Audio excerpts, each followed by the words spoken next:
So, good morning, everyone. Asking which it's okay. I was thinking this morning we're going to recite the Metta Sutta. Be all right? Okay.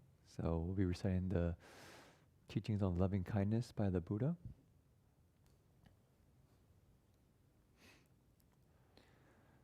This is what should be done by one who is skilled in goodness and who knows the path of peace. Let them be able and upright, straightforward and gentle in speech, humble and not conceited, contented and easily satisfied, unburdened with duties and frugal in their ways, peaceful and calm and wise and skillful, not proud and demanding in nature. Let them not do the slightest thing that the wise will later reprove, wishing in gladness and in safety. May all beings be at ease, whatever living beings there may be, whether they are weak or strong, omitting none, the great or the mighty, medium, short or small, the seen and the unseen, those living near and far away, those born and to be born. May all beings be at ease. Let none deceive another, or despise any being in any state. Let none do anger or ill will wish harm upon another, even as a mother protects with her life her child, her only child. So with a boundless heart should one cherish all living beings, radiating kindness over the entire world, spreading upwards to the skies and downwards to the depths, outwards and unbounded, freed from hatred and ill will, whether standing or walking, seated or lying down, free from drowsiness. One should sustain this recollection. This is said to be the sublime abiding, by not holding to fixed views. The pure-hearted one, having clarity of vision, being freed from all sense desires, is not born again into this world.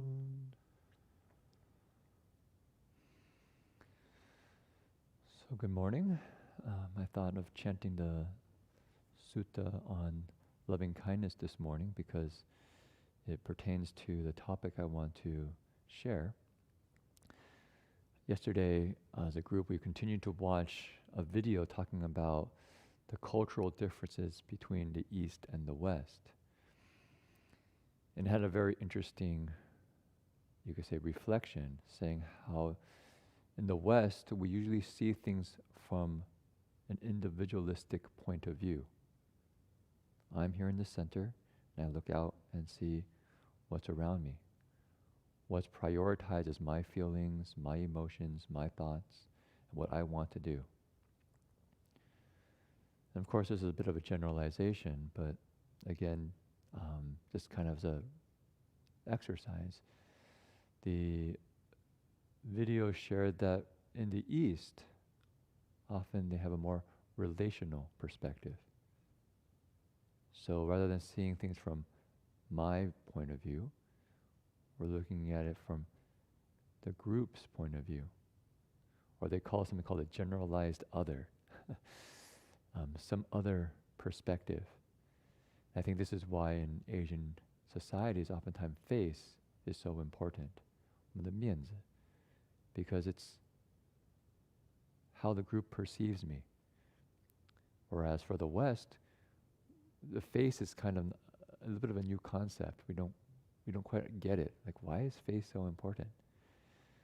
But in Asian context, that's, kind of front and center. Because you could say that's where the identity is really established. And it goes on to describe how Westerners really value choice. So when you have a friend visit your house, and there's a Westerner, and you offer a drink, you say, well, I have, water, I have juice, I have soda, what do you want? Because I respect your choice, right? I'll give you the choice to see what you want. And Semi shared, well, in a Asian context, especially they said Japanese, that usually wouldn't happen. When a visitor comes, a friend comes, you really think about their situation. Maybe it's hot today, maybe they're thirsty and really like tea, and so maybe you offer some iced tea. And when you offer the drink, the feeling is that you really thought about them. You really value that relationship. So again, in the West, individual choice is front and center. In the East, relationship is front and center. And that's all well and good, I think, as long as we're kind of getting along. But I think sometimes there's actual conflict here. And having grown up in America, or from Asian parents, I remember growing up and often feeling pulled between the two cultures. At that time, I didn't really know what was going on. And I think actually that's the experience of a lot of ABCs, American-born Chinese, is somehow we feel like we want to be independent, while at the same time we feel like we're supposed to respect our parents. But what happens when what I want to do conflicts with what my parents want me to do? And then there's this really inner kind of struggle, because I'm kind of don't know what to make of it. Interesting enough, they did another study for children when they're really young, and they had kids who were from the West do an assignment, but the assignment was chosen by their parents. And they said that Western children generally did worse rather than they chose the assignment themselves. Whereas for children growing up in the East, of course this study was probably 15, I think 20 years ago, so I don't know if it's still the case given globalization. Because for children from the East, children actually did quite well when their parents chose the assignment for them. So regardless, in the West, sometimes there's a lot of conflict. Maybe I remember particularly for me, one was becoming a monk. That was definitely a lot of conflict. I've shared that story. Also my major in college, because I wanted to be a monk and study Buddhism, I thought, Chinese would be a really good major. My mom said, what? You're studying Chinese? How are you going to have a future? And so there was a kind of conflict there because my mom wanted me to maybe be more practical, although in my mind I thought I was being practical, but maybe more practical, because I can get a job in the world. Whereas myself, I was following my aspirations. I remember her telling me that when she was a kid, she had thought that she maybe wanted to study something in the humanities, but her father told her, you should study accounting because that's very practical. And she said, I took accounting, and that was very good. And so here you can see that kind of potential tension that can arise between cultures, especially parents and children that are growing up with a different set of expectations. And I think this also moves down to who's the Buddha, right? So in Asia, oftentimes, the Buddha is almost like the most powerful God. The Sun, 最有力量的 Sun. I remember talking to one of my Asian friends who I spent a lot of time with studying Buddhism. And she said, well, she started learning Buddhism thinking the Buddha was basically a very powerful spirit, really could change the world. And you pray to Buddha and he really helps you. And in the West, we often take the Buddha as, our inherent kind of awakened potential and really what's my deepest aspirations. Interesting, right? So it affects how we relate to the Dharma. It also relates to how we see ourselves as what's worthwhile.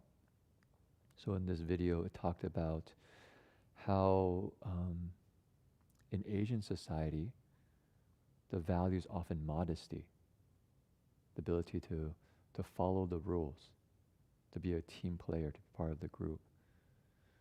Whereas in the West, the emphasis is on being smart and capable.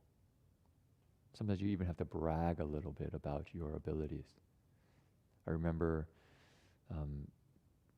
having to give talks, and Reverend Heng Sure was sharing me some of his reflections, and he was telling me, people start out and say, I'm sorry, I don't really know anything about this topic, but here I have to speak about it. He says, no, people shouldn't speak like that here in the West, because if people hear that and you say, I don't really know what I'm speaking about, the first thought is, then why are you speaking? Stop talking. You don't know what you're talking about. Then stop talking. You have to, be clear, share something that's worthwhile with confidence. And I thought that's interesting, right? In Asian context, you usually see, oftentimes at 60,000 Buddhas, people start out saying, I don't really know why I'm here speaking, but it's my turn to speak, so I'm going to share a little bit. But if I'm wrong, please correct me. Right? That's the starting point. And within Asian context, very appropriate. Modesty, willingness to be within a set of rules. And so I think that connects to the precepts, right? So how do we hold the precepts? In Asian society, what I found was oftentimes you're just expected to follow the group norms, period. No need really for explanation. Because it's not your decision. You're just expected to follow it. And if you don't follow it, then the group will start to ostracize you, to kind of give you little hints that you're not playing by the rules. Or in the West, you need to give a lot of explanation because it's a personal choice. I am holding the precepts. So I really want to give you the skills and understanding of why you're doing what you're doing. So the reason, I won't have too much more time, but the reason I wanted to start with the Metta Sutta is because I think within the Metta Sutta, there's actually many teachings that actually find a balance between the two cultures, that take the conflict and actually make it mutually supportive and helpful.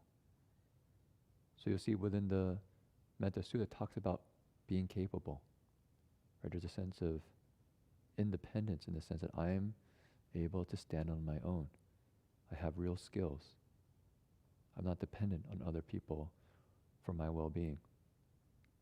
But at the same time, it doesn't go to a kind of rebellious kind of independence where I don't care about other people's opinions.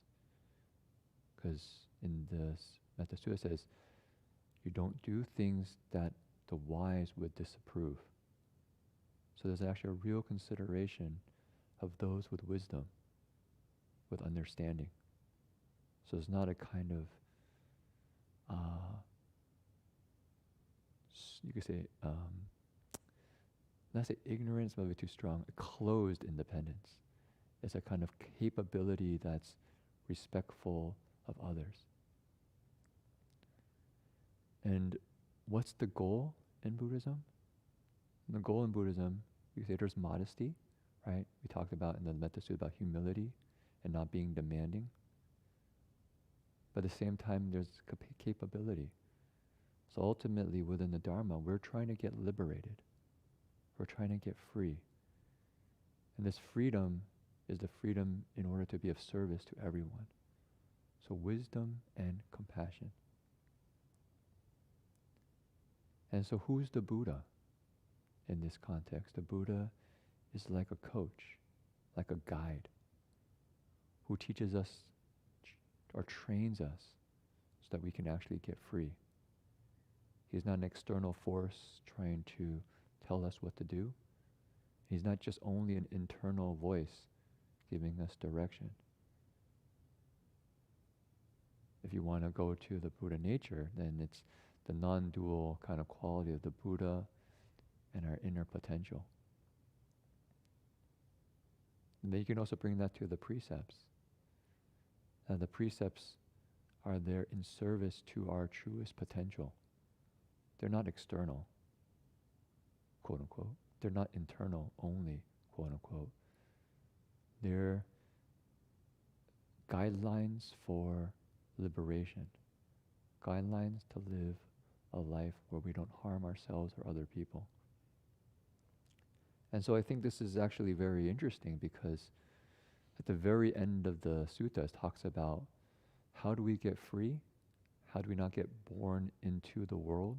And I'll say the world is the projections of our mind, right? The world that only sees things from my perspective or only sees away from a relational perspective. But actually, the way we get free is through this practice of cultivation, and that's the actual goal. So having all the different cultures together is actually quite kind of nice, because we get to see where we're attached. So it's easier for us to get free. So just a little bit about the difference between East and West. I think there's a lot more here to explore, and it's actually quite valuable. If you're listening online right now, I think today what might be an interesting exercise to reflect. So what side do you fall on most of the time? Is it a more individualistic perspective or a more relational perspective? What would it be like if you were to take the other way of seeing things? Not in the sense of that being the right way, but just to get another perspective on the world. To maybe help us free ourselves from our attachments. Okay, so maybe just that much for this morning, and let's do 3 steps, 1 bow.